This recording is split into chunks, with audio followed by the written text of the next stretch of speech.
Eu gosto muito de conhecer igrejas, mas esta é toda especial.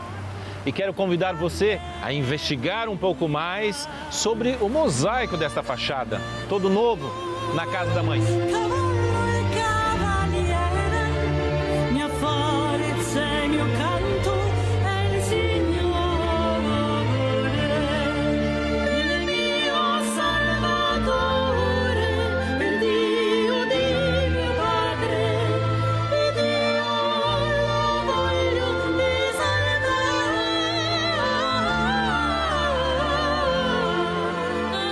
Padre Diego Antônio da Silva, responsável pela pastoral, o prefeito aqui desta casa, da Casa da Mãe, do Santuário Nacional de Nossa Senhora da Conceição Aparecida.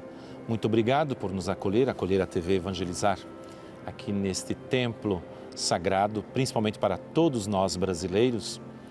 E eu sei que o Senhor acompanhou todo o processo da feitura, nós poderíamos dizer, desta fachada, deste portal de ingresso, da entrada, esse mosaico belíssimo que nós temos. Novamente, muito obrigado por nos acolher aqui. Padre Anísio, uma alegria recebê-los aqui no santuário, a Casa da Mãe Aparecida, a casa do povo brasileiro. E, de fato, estar no santuário é estar em casa, a casa de nossa mãe. E o nosso desejo era justamente planejar o santuário de modo que todos se sentissem bem acolhidos e bem recebidos. E a porta de entrada do santuário é a fachada norte, que é o principal acesso dos romeiros onde fica ao a Porta santuário. Santa, inclusive. Exatamente. É a entrada principal da Basílica.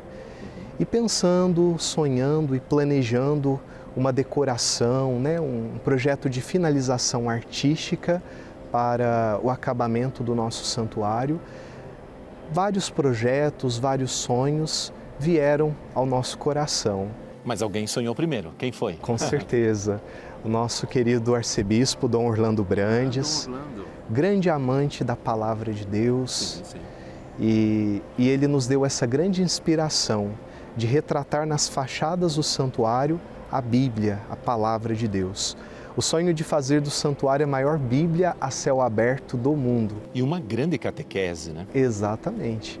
Se nós observamos na história da arte, as grandes catedrais, as grandes basílicas da Idade Média tinham essa preocupação. A arte era o evangelho dos pobres. Eles aprendiam através dos vitrais, das imagens, da arte sacra, da música e eram catequizados. E o nosso objetivo também é trazer esta catequese popular, acessível e também com um grande projeto artístico. E como foi colocar em prática este sonho do arcebispo? Primeiramente foi feito um estudo na parte arquitetônica, sobretudo respeitando as características originais da Basílica, que foi projetada por Benedito Calixto de Jesus Neto, esse formato que nós temos hoje. E após isso foi feito também um estudo teológico. Que é uma cruz grega, não? Exato, uma cruz de ressurreição. E após esse estudo teológico, nós planejamos em fazer na nave norte a Páscoa judaica, na nave sul a Páscoa cristã, depois na nave leste, onde o sol nasce, a criação, sim, e na fachada oeste, onde o sol se põe, o livro do Apocalipse. A parousia. Exato. Então, toda a história da salvação retratada nas paredes do santuário, justamente para se recordar, que a igreja também é um sinal de salvação. É um lugar onde todos nós viemos para encontrar o sentido pleno para a nossa vida, para a nossa existência. E para colocar esse sonho em prática, quais foram os processos, os passos até encontrar o artista? Exato. O interior da Basílica foi todo preparado pelo Cláudio Pastro, grande artista sacro brasileiro, que se consagrou inclusive pela sua grande obra-prima, que é o Santuário Nacional. E o seu último projeto foi a finalização da cúpula central do nosso santuário, que foi feita inclusive com um trabalho de mosaicos, que foram fabricados em Veneza. Em Veneza. mosaicos venezianos. Exatamente.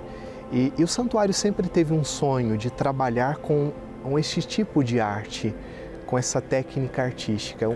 Além da cúpula, outra parte do santuário, nós temos mosaico dentro do santuário? Dentro da Basílica nós temos também na Capela do Santíssimo Sacramento, Santíssimo Sacramento, que foi um presente doado por São João Paulo II na ocasião da sagração do santuário como Basílica Menor, em 1980. Quando da sua visita. Exatamente. Então é o primeiro mosaico. O primeiro mosaico do santuário. Ele retrata os 4 evangelistas e o Cordeiro Pascal. Então havia um grande sonho para que se trabalhasse também com essa técnica artística dos mosaicos. Então, planejando, buscando artistas que tivessem esta habilidade, foi sugerido o nome do padre Rupnik. Marco Rupnik, se não me engano. Exatamente, Marco Rupnik. Padre jesuíta. Exato, um grande teólogo, inclusive muito conhecido no mundo inteiro. Na arte sacra. E ele se consagrou, sobretudo, pelo acabamento artístico de várias igrejas importantes e santuários marianos. Fátima, da Basílica Nova. Lourdes, na França. O Santuário de João Paulo II, na Polônia, inclusive. Na Polônia. E San Giovanni Rotondo. San Giovanni Rotondo, também a capela onde está o corpo de São Padre Pio. Exatamente. No Brasil também, alguns trabalhos do padre Rupnik. Então, ele foi convidado a visitar inicialmente o santuário de uma forma descomprometida, apenas para conhecer. Mas você já tinha uma intenção já bem definida. E na ocasião foi feito o convite. E ele ficou muito encantado, porque desde o início dos seus trabalhos artísticos, nunca ele fez uma obra tão grandiosa como esta que ele agora esta é a maior está obra executando. No mundo inteiro. Exatamente. E no maior santuário dedicado a Nossa Senhora, a sua maior obra também. Com certeza. E então ele, encantado pela beleza do santuário, e ele aceitou fazer esse projeto. E também contando com a ajuda de uma comunidade que acompanha o padre Rupnik, de várias nacionalidades, de várias habilidades artísticas. Então foi feito um grande grupo para pensar o projeto. E então também com a nossa participação, com as nossas contribuições, com a ajuda também e o respaldo de Dom Orlando, com certeza. Ele todo feliz. Ele encantado Imagina no dia pelo da inauguração, projeto. Que foi uma festa. Exato. E o grande desejo de trazer o livro do Êxodo como o grande baluarte da fachada norte, né? Justamente para recordar que somos um povo peregrino, somos Deus a salva um igreja. povo, né? Exatamente. É um povo que é salvado por E Deus. Deus que vem caminhar com o seu povo. Caminha com o seu povo. Ouviu o clamor do seu povo que sofria. Exato. E Deus também que conduz o povo ao encontro, né? Dessa realização plena de uma terra fértil, de uma terra de salvação. E Dom Orlando então trouxe essa inspiração e foi pensado o projeto, foi estudado e foi composta toda a finalização artística. Nós iniciamos o trabalho no ano de 2019. 2019? No entanto, tivemos a paralisação com a pandemia e a obra foi paralisada durante todo este tempo e depois foi retomada. E neste ano de 2022, no dia de São José, nós fizemos a grande inauguração, da nossa fachada norte. Eu imagino o coração do arcebispo, né? Que sonhou Uma e de repente alegria. o sonho se torna realidade. É interessante, Padre Anísio, que São José sempre foi muito inspirador aqui no santuário. Nas grandes... Padroeiro dos econômicos, inclusive. Padroeiro dos econômicos. Nas grandes dificuldades financeiras, inclusive, que o santuário também viveu, nós sempre contamos com essa ajuda paterna de São José. E um grande desejo de Dom Aloísio Loscheider, que tanto trabalhou e sonhou com esta basílica, foi ter uma capela dedicada a São José. Então, uma das capelas internas é dedicada a São José. E nós escolhemos justamente São José para inaugurar a nossa fachada norte do Santuário Nacional. E esta capela de São José dormindo, né? Está com um anjo, o anjo soprando no ouvido dele o sonho de Deus, né? É o sonhador, sonhar, né? Com o sonho de Deus. No dia, então, do sonhador, o sonho se torna realidade com aquela fachada. Desse trabalho tão lindo, dessa fachada, agora uma opinião pessoal do senhor. Qual a parte que mais chama a atenção, que mais toca o coração? Toda a obra nos deixa extasiado. É a beleza, né, que encanta os nossos olhos. Mas, pessoalmente, me encanta o grande arco central. Somos mergulhados no mistério da Trindade. Quase se preparando para a Porta Santa? Exatamente. Nós temos o Pantocrátor, né, ladeado pelos evangelistas, e descendo pelas paredes, né, do grande arco central, nós temos o batismo de Estevão e também o batismo de Cristo, né, o batismo de sangue e o batismo de água. O martírio, né? O martírio. Então, esse grande mistério, ele se estende até a porta principal, onde nós temos 3 grandes arcos. Estamos mergulhados em comunhão com o Pai, com o Filho e com o Espírito Santo. O batismo tem a ver com as águas têm a ver com o rio tem a ver com a Mãe, né? Com Nossa Senhora que apareceu nas águas. Estamos todos interligados por este rio da vida. É verdade. Padre Diego, muito obrigado por esta bonita explanação, parabéns pelo trabalho, sangue novo, né?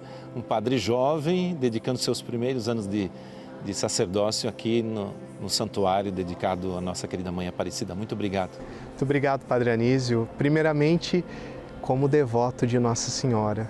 Meus primeiros anos que passei aqui em Aparecida, como criança, o sonho de ser padre, né? E agora é o primeiro ano de sacerdócio aqui em Aparecida. Aqui é o lugar onde se coloca o sonho em realidade. Exatamente. Né? Quem busca um milagre também sonha em realizá-lo aqui. Com certeza. Sejam sempre bem-vindos à Casa da Mãe Aparecida. Muito obrigado. E agora nós vamos ver um material produzido pelo Vatican News sobre os bastidores do mosaico feito por Marco Rupnik. Vamos conferir?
Neste segundo bloco, nós vamos conversar com Rodrigo Lemos, orientador cultural, trabalha aqui no Santuário Nacional de Aparecida, é colaborador desta casa e conhece muito bem esta obra, né, Rodrigo? E foi, inclusive, discípulo, participou de retiro, inclusive, com o padre Marco Rupnik, o artista plástico, teólogo, autor desta obra de arte. Rodrigo, muito obrigado por nos acolher aqui. Padre, é uma alegria muito grande poder compartilhar um pouquinho daquilo que nós vivenciamos aqui no Santuário Nacional, quando, junto aos devotos, conhecer um pouco mais sobre a arte sacra que compõe a nossa fachada norte, fazendo parte desse grande projeto do santuário da Jornada Bíblica. Com você, vou chamar de você. Sim. Com você nós queremos conhecer cada figura desta obra, mas vamos falar dela num contexto geral? Sim. O projeto Jornada Bíblica começou lá no ano de 2018, 2019, quando o padre Marco Upinick esteve aqui no santuário para conhecer primeiro nossa basílica. E a partir disso, ele começou a pensar as 4 fachadas. As 4 fachadas. Né? Aqui na nave norte foi a primeira a ser construída. É a frente da igreja. A Porta Santa está aqui. Isso, a Porta Santa. Toda essa beleza da estrutura da nossa igreja também nos trouxe a beleza do início dessa arte sacra, do mosaico. Porque aqui na fachada norte nós temos passagens bíblicas do livro do Êxodo, que é um dos primeiros livros que foram escritos da Sagrada Escritura. E conta as origens do povo de Deus. Justamente. Então a memória que nós temos do Deus libertador, aquele que nos liberta e nos salva. Mas eu vi que antes de nós falarmos do Êxodo, nós temos uma obra aqui neste arco central, que é a obra primeira. Fale, por favor, sobre esta obra. Sim, bem no centro do arco, nós temos aquele que é chamado Ancião dos Dias. Está lá no livro de Daniel, que é um livro apocalíptico, mas também nos recorda de uma imagem do Ancião dos Dias também, mas lá no livro do Apocalipse. Faz ligação com o Apocalipse. Justamente, aquele homem mais velho sentado num trono, tendo um cordeiro no seu colo. É um cordeiro no colo, isso. 4 seres alados. 4 seres alados. Né? O touro, que são os... Isso, a simbologia dos evangelistas. Ou seja, ali nós temos a plena revelação divina que aconteceu nos evangelhos com Jesus. Por isso ele é o cordeiro sentado no trono, no colo do ancião. E o ancião é a imagem de Deus Pai. Mas é interessante que na arte sacra Deus Pai nunca é representado. Mas ali ele está com o rosto de Jesus. Porque quem Jesus, me vê o Pai. Justamente, né, com cabelo e barba brancas, né, então nos lembra justamente a plenitude da sua glória. Ali é a manifestação da glória de Deus. Glória de Deus. Aí começa tudo. E nas laterais? Nas laterais do lado direito nós temos o batismo de Jesus, onde acontece também uma manifestação dessa glória de Deus. A teofania. A teofania. Né? Acontece o céu aberto, o céu se abre, se ouve a voz do Pai este é meu filho muito amado. E aparece a pomba, que é símbolo do Espírito Santo. Toda a Trindade. Justamente. E todo aquele que é batizado também se torna testemunha de Cristo. E do outro lado do arco nós temos o martírio de Estevão. Uma testemunha de Cristo. Justamente. Ele batizado em Cristo se torna o novo Cristo. E a experiência que ele tem da sua iminente morte já é a manifestação da glória. É o martírio. É porque ele vê o céu aberto. E ele diz, veja o céu aberto e o Filho do Homem sentado à direita de Deus. Então nós temos de um lado o batismo de água e o outro o batismo de sangue. Justamente. Isso mesmo. Testemunha, né? E é interessante, padre, aproveitando o batismo o martírio de Estevão, lá no cantinho nós vemos uma figura de rosto franzido, de braços cruzados, junto de uma parte escura. Aquele é Saulo. Enquanto Estevão está de braços abertos em sinal de acolhida, Paulo está de braços cruzados, porque ele se fecha à graça de Deus. Por enquanto. É interessante, padre, bem na ponta da fachada norte, do lado frontal, nós vemos um homem ajoelhado com o rosto dentro de uma grande mão. Aquela é a mão de Deus. E aquele homem é Moisés, que sobe a montanha e faz um pedido bem inusitado para Deus. Quero ver a sua face. E Deus fala, olha, a mim você não pode ver, porque todo homem que me vê, ele morre. Mas colocarei a minha mão sobre o seu rosto e passarei atrás de você. Então lá no alto, na ponta, aquela mão. Justamente simbolizando o Monte Sinai. E Deus fala, olha, você verá a minha glória. Então o que está na fachada norte e nas outras 3 fachadas serão a manifestação da glória de Deus. E aí nós começamos pela lateral esquerda aqui, com José. José do Egito. José sonhador. Sim. Começa com a primeira figura. Isso. Mas antes, padre, só para a gente lembrar aqueles que faz a experiência da beleza das cores. né? Uma Que acompanha todas as figuras. Todas, né? Nós teremos as cores vermelha, azul e branca, que é a cor da Santíssima Trindade. Santíssima Trindade. O vermelho que está é em o todas as figuras. Isso. A presença de Deus em todo lugar. Em alguns lugares a presença não estará. Então nós teremos a ausência de cor, que é a cor escura. Justamente para mostrar a ausência da Santíssima Trindade. Isso. Que na verdade é o pecado. É o pecado, é o mal, né? Então lá do lado esquerdo nós teremos na primeira cena a figura de José, que foi aprisionado pelos seus irmãos dentro de uma cisterna sem água. Cisterna sem água, símbolo da falta de vida, ausência de Deus. Um deserto. E eles vendem José. E eles vendem, já estão vendendo. Já estão vendendo por um punhado de moedas, assim como Judas vendeu Jesus por um punhado de moedas. Na segunda cena nós temos José que mora na casa de Potifar. Ele é servidor de Potifar. Mas está na prisão? Aprisionado. Porque ele foi lançado na prisão por causa de um falso testemunho da mulher de Potifar. Isso mesmo. E queria ter um caso com ele. Aí na terceira cena aparece já José interpretando sonhos. Sonhos. Ele fica famoso na prisão porque interpreta sonhos. Aí o faraó ele teve um sonho belíssimo. Mas que o incomodou muito. E ele não sabia o que dizer. Mas alguém lembrou, olha, tem um hebreu dentro da prisão. Que sabe interpretar sonhos. Deus fala com ele e chama José. E aparece José sem barba, porque ele começa a se afeiçoar aos egípcios. O faraó fica tão feliz com a interpretação de José que dá a ele o governo de seus bens. Se torna um ministro do faraó. Ministro. E sobreveio a fome em toda a região, inclusive para os irmãos de José, que vão buscar alimento no Egito. E quem é o primeiro-ministro? José. José. Mas o interessante, no primeiro momento os irmãos não reconhecem José, porque eles já não reconheciam antes. Mas José os reconhece. Reconhece, chora profundamente. Faz uma dinâmica bonita, depois ele une todos eles. É bonito nessa imagem, que é a prefiguração do Cristo, aquilo que ele realiza conosco em cada Eucaristia, a comunhão, permeando neles as cores da Santíssima Trindade. E é bem interessante que a primeira figura mostra os irmãos vendendo e na última a reconciliação dos irmãos. No entanto que José aparece alimentando seus irmãos com trigo. Assim como Cristo faz conosco, nos alimentando com a Eucaristia, justamente.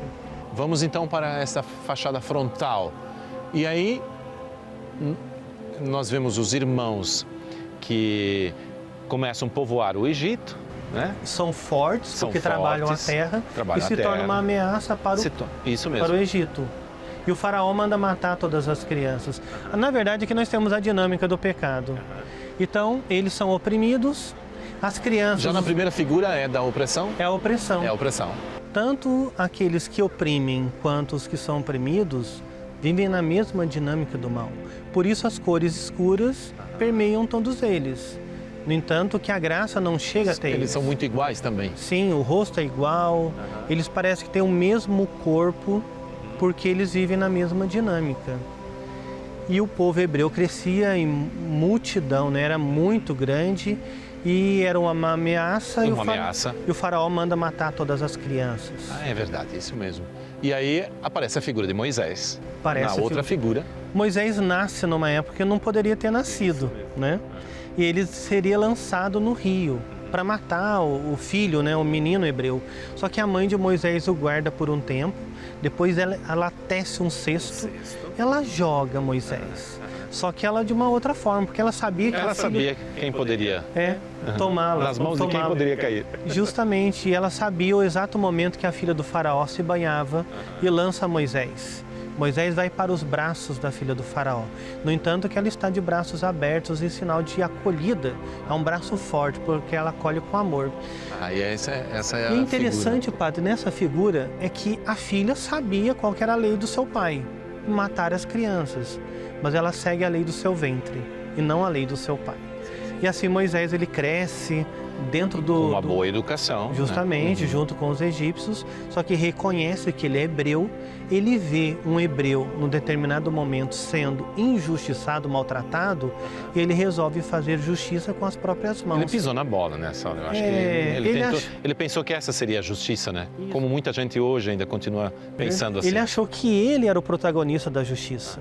Acontece que ele mata o soldado egípcio e foge com medo. Ele vai para o deserto. Lá ele constrói família, conhece o seu sogro. E aí já é a filhos. próxima figura. Ele aparece ali como pastor. Um pastor. Porque Deus já está preparando para ser pastor do seu povo. No entanto, que ele está com uma ovelha no braço e ele é o líder, ele vai à frente. Ele não é o protagonista, ele vai compreendendo isso, principalmente quando ele se depara com a sarça ardente.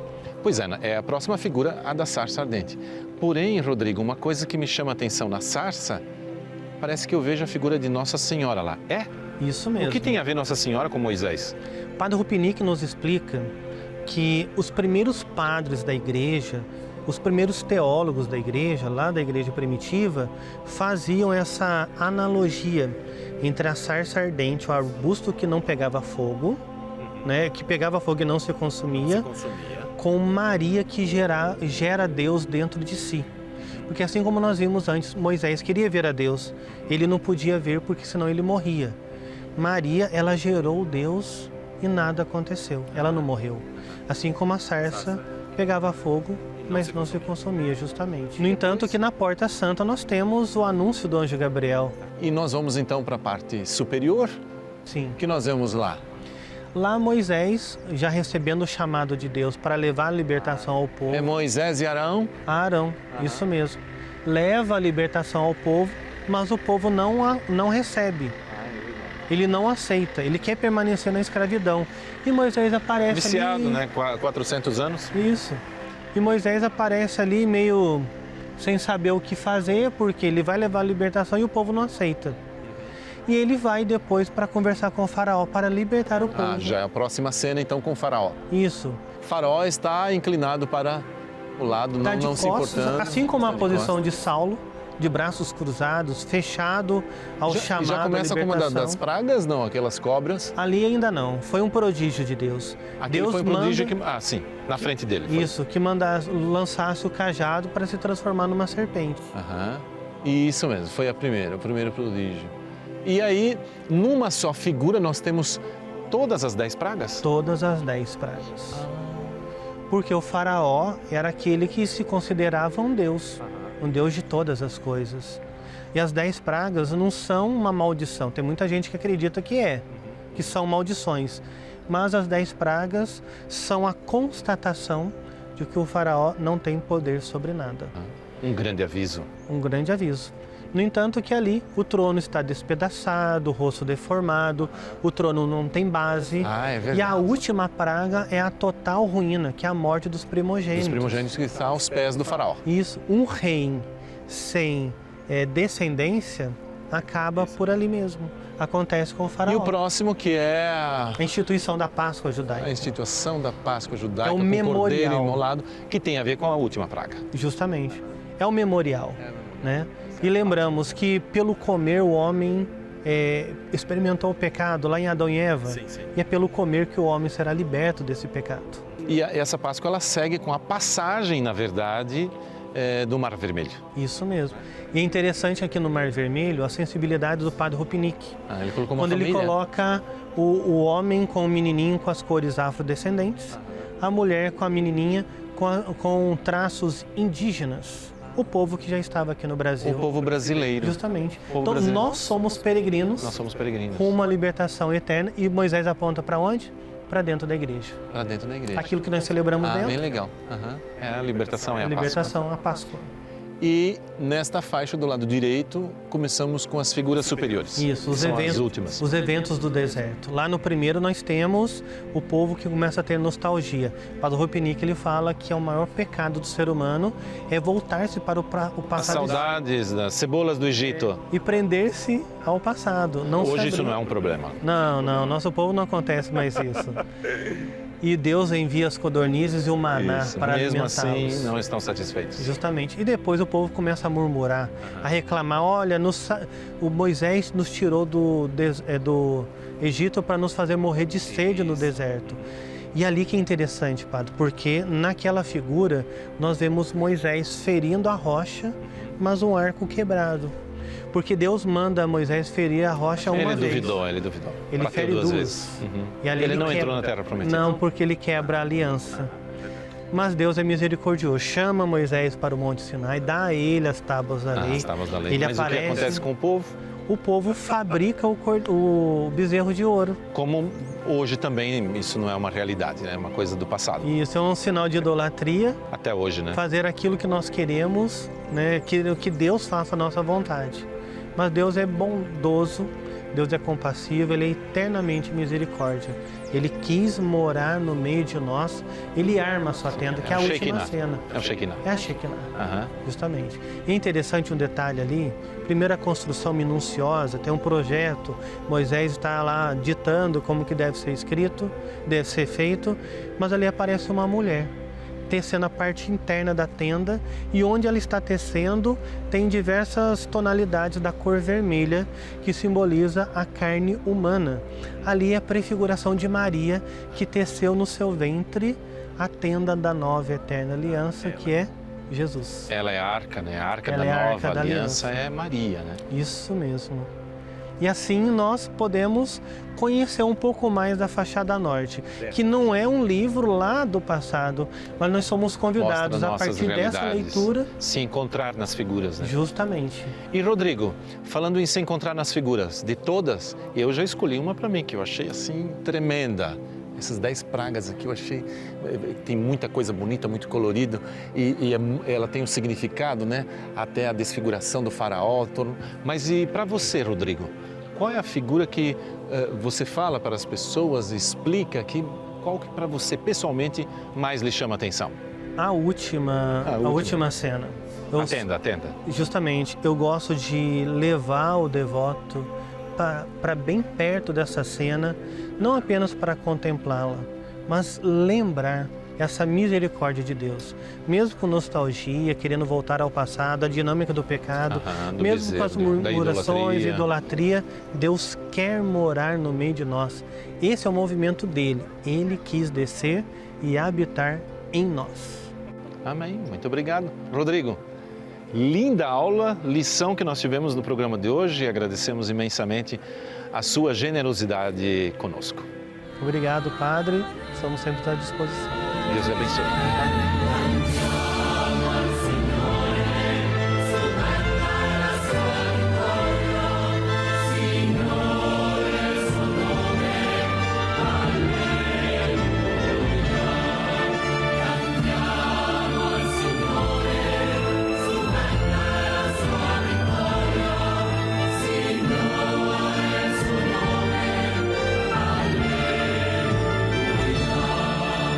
Este mosaico é uma catequese para a nossa fé.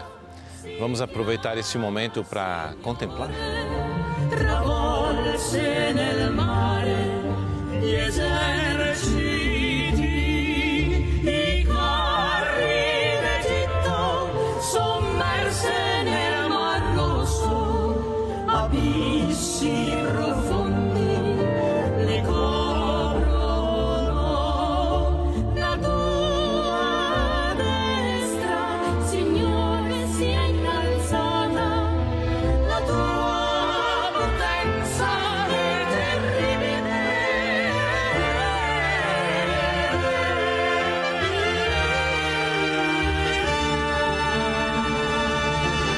Estamos no finalzinho deste programa todo especial, hoje dedicado a esta Basílica Nacional de Aparecida. E a meta de todo peregrino, de todo devoto, de todo romeiro, não é ficar na mãe, mas chegar até o Filho Jesus. E aqui nós estamos na Capela do Santíssimo Sacramento, lugar de prece, lugar de oração. Então, vamos juntos colocar o nosso pedido, o nosso agradecimento aos pés de Jesus. Bem,